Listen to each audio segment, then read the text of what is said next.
Welcome back to our live cast. Ray Gutierrez here on day 2 of E3 2013 here from the PlayStation booth. What an amazing day so far. I'm joined by this fine gentleman. We match. We totally did that on purpose. Steven Sinclair, creative director of Warframe. Dude, how does it feel? Warframe. Warframe. Yep. Warframe. Yep. It's a thug. So your game is playing on the big screen. That's sort of a big deal. It's playing right now, yeah. So meta. We're like live right now. Yeah. We're talking about it, and it's playing around the booth over and over and over again. On these like crazy wraparound screens. It's amazing. That's awesome. So, two hot topics on your game. Yeah. Free and Space Ninjas. Yeah. Here they are.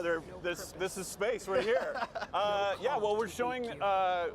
It's awesome. Like 3 months ago, Sony came to us and said, "What would you think about bringing Warframe, which is currently in a PC beta? Right. What would you think about bringing Warframe to the PlayStation 4?"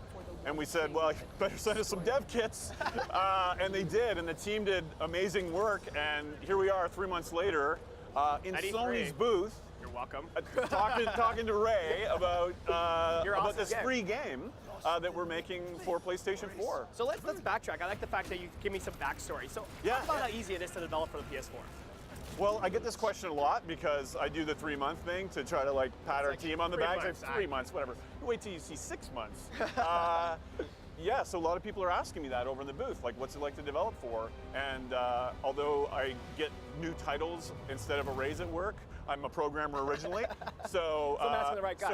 So it's a dream to work for, actually. Awesome. It's absolutely incredible.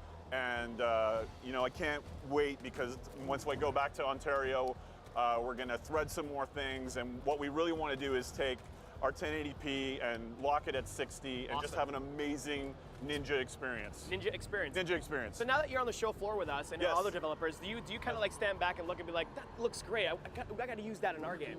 Oh, like do I steal ideas from people? Yes. Oh yeah, absolutely. I go around with like my little app and take little secret screenshots, and it's interesting because I think we're one of the few games where we're trying to look really iconic, next gen and really high end. But this is an independent game for us. That's awesome. And we I hear on these parts that PS4 is the independent console. I'm just saying, it's the console developed for every new time. Completely agree. And I think that was what really excited us 3 months ago, is like the willingness to say, well, you guys don't have a publisher, you're funding this on your own. The players who are playing the PC beta right now have funded the game and the updates that we've done, and they're allowing us to grow the game almost like in a Kickstarter fashion. Awesome. So it's really like an honor and a pleasure to be here showing our Ninja game amongst all the crazy, amazing high-end stuff that I've been seeing. That's like awesome. Infamous, holy crap. Holy crap. So let's talk about some of this B-roll. Oh yeah, okay, all right. This looks fascinating. Speaking of stealing ideas, this looks a lot like Mass Effect with ninjas, which is a great thing. Right, right, cool, yes, right. Well, this is a game idea that we actually tried to do at the beginning of last gen, which we used to call next gen for too long, and this is next gen. I think next gen is next now. Okay, so we're next now? Now we're next gen. So this is a game that we had this crazy idea to do like a Canadian manga sci-fi game, right? Canadian manga sci-fi. That makes no sense at all. Thanks for getting that right. So we had this idea, and we went around and we did the typical thing. We were looking for a publisher, and they looked at it and went, "Whoa, World War II games are kind of hot right now. Can you maybe set this in a more contemporary setting?" So this was an idea that was a passion project for us that we put on the shelf. And as you can see, it's a very sort of like a very distinct style. It's kind of this like mix of Japanese influences, and it has almost an ancient feel at times. All these crazy powers that you have. And do you want to brag? This is all in game right now. This is all in game right now. Go ahead, brag. I want you to brag. In game, blocking with a sword.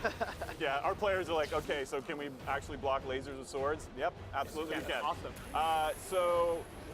But to actually tell you about how the gameplay works, it is kind of, in some ways, a throwback to Phantasy Star Online. It has that ME3 co-op vibe. Awesome. But you are these exo-armored, space ninja guys that we call Warframes, and we have a cool name, by the way. So elegant, Warframe. Warframe, really? Yeah. Oh man, the team hated that name. No way, dude. We had like a list of names, and we called it Lotus for a while because we thought it sounded pretty artsy. But Warframe sounds cool. Yeah. Oh, all right. Well, thank you, Ray. I'm going to tell the team you said that. But anyway, of course, we love it now.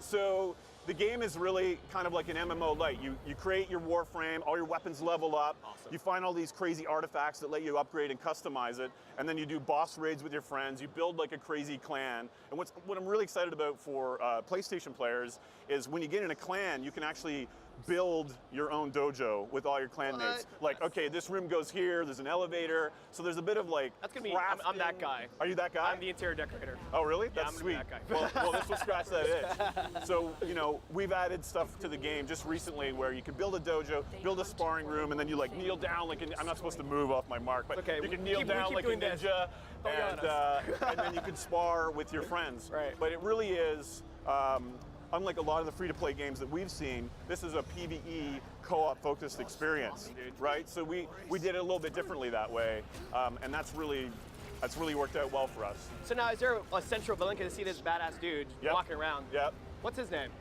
Or his code name? And his actual name. I think we call him Old Man Winters because he gets frozen in this a lot. Awesome. And Mr. Orangutan, I think, is the other name we throw around. Right. He is a new villain that we're adding to the game, and he's of course going to be one of the earlier villains that PlayStation 4 players are going to be able to battle. Boss. That's so cool. Yeah. So this is sort of a metaphor for players kind of coming into the game, right? Like unfreeze. It's so this guy is actually after the Tenno, which are like the players of the game, right? Sort of like samurai or ninjas. Yeah. It's the Tenno is what we call players in general. He's after them because he wants the Warframe sort of technology for himself, and obviously he's got immortality issues. He looks kind of pretty old. And we have this crazy language we invented for them. And see, that's cool. Like you're not just building a game about ninjas in space. You're actually building whole mythology of backstory. Exactly. Iconic characters, Absolutely. a central villain. Yep. And his henchmen look pretty badass too. Like it looks great. Yeah, well, this turned out really well actually. I sometimes get caught just kind of watching it and like as the creative director, wanting like, to touch it. So as a creative director, you look back at the assets, you're like, we could have done something better there. We could have made that one light shinier. We could have done something with those textures. I see like stuff when do you like let it go? I see specular aliasing. That was the one. That's the one that's really bugging me the most. Okay. When do you let it go? When do you know how to let it go? Well, because it's sort of independently made, we have to let it go very often because it's a very different pace for us. And what we want to do on PlayStation is have the game be continually growing. Because in a PvE game, you need the game world to evolve and new things to be added constantly. So that's my goal with the game as I smash the mic with my hands. Bonk. That's my goal with the game is to constantly grow it and evolve it. Well, that's my next question. We work on a TV schedule. Okay. First, it's not like, here's 3 years to make a game like we usually do. Awesome. What you're seeing here is like a year and 3 months. Wow. So it is very tight. As a creative director, how do you keep it fresh and creative and unique? You get people that are way more creative and smart. You get promoted, so it sounds like you're directing them, and you just let them do your thing. That's like awesome. Seriously, the artists and the animators that did this work and just play free. That's actually my only creative contribution to that. Is that. That's if you can see them, because you can never spot a ninja. I'm just saying. That's right. So speaking of free, talk about the free-to-play model. Like, how does this work? Totally. That's a great question. So I think that, sometimes when we talk about free, people are getting kind of concerned. There's the play to win problem. So in Warframe, we've been very careful to avoid that, and our players actually have taken us to school and told us how this is supposed to work, and yes, boss, absolutely. So they got promoted. So they got promoted. Yes. I just work for them, which is actually kind of true.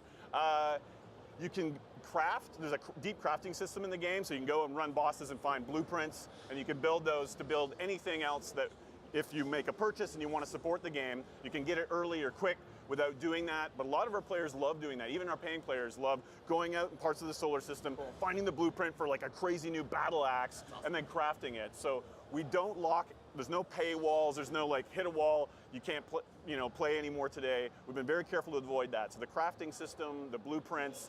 If you want to buy like a cool custom helmet, then that's how we make our money and support the ongoing development. Cool. Anything else before we wrap up? Ninjas play free. Awesome. So we got orange shirts, interior decorating, space, ninjas, and awesomeness. Mic bashing. Yep. I think we're good. All right. Thanks, high five, brother, dude. Thanks for that, man. All right.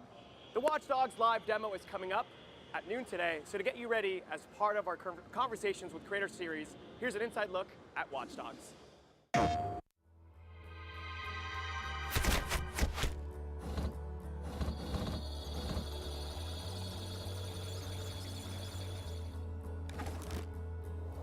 We wanted to have a big world for Watch Dogs, and it is. I mean, you can drive a very fast vehicle and cross the city, and we wanted to keep all the details and all the density of the city as you crossed it, and at 200 miles an hour. But more importantly, we wanted to have a deep city. We wanted depth. We wanted a lot of density.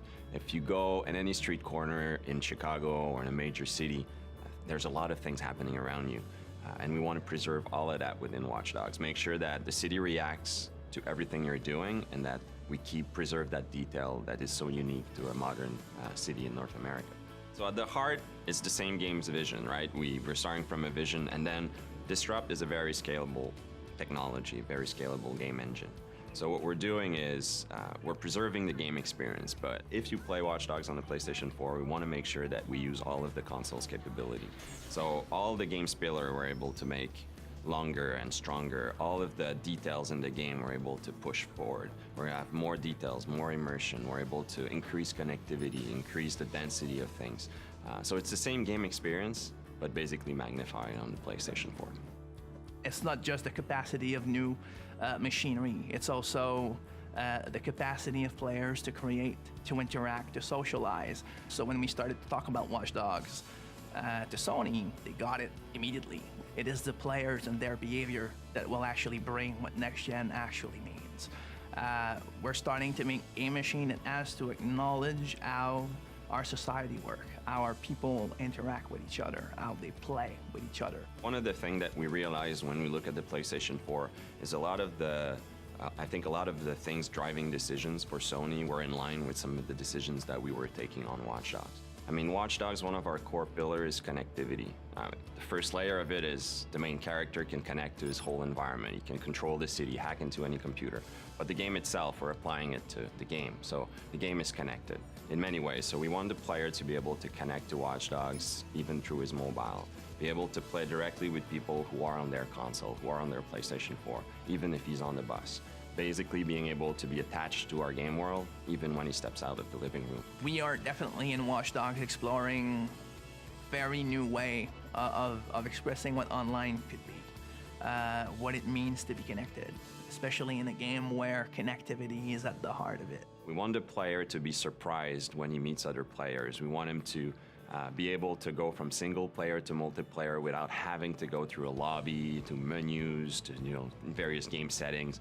We want things to be natural. We want him to go to breach the wall between single player and multiplayer, if you want. I like to say that the best moments in Watch Dogs, the player is going to create them, and those are the moments we want him to go. When he goes to the office or at school the day afterwards, we want him to talk about it with his friends, right? Well, now if we're able to share a clip of that, it's even more concrete. It's your clip. You created that wow moment, and you can share a video of it. I feel like games are there to enable people to create, to think, to wonder. It's a lot more than just pressing buttons. Like, people need to never forget that when the player plays a game, his brain is extremely active, and he should be creating and filling the gaps as he plays. And I think that new machines like the PS4, their job is always to recognize that and give more power for a reason. Like, just provide more possibilities so that we can constantly grow that form of entertainment and make it better.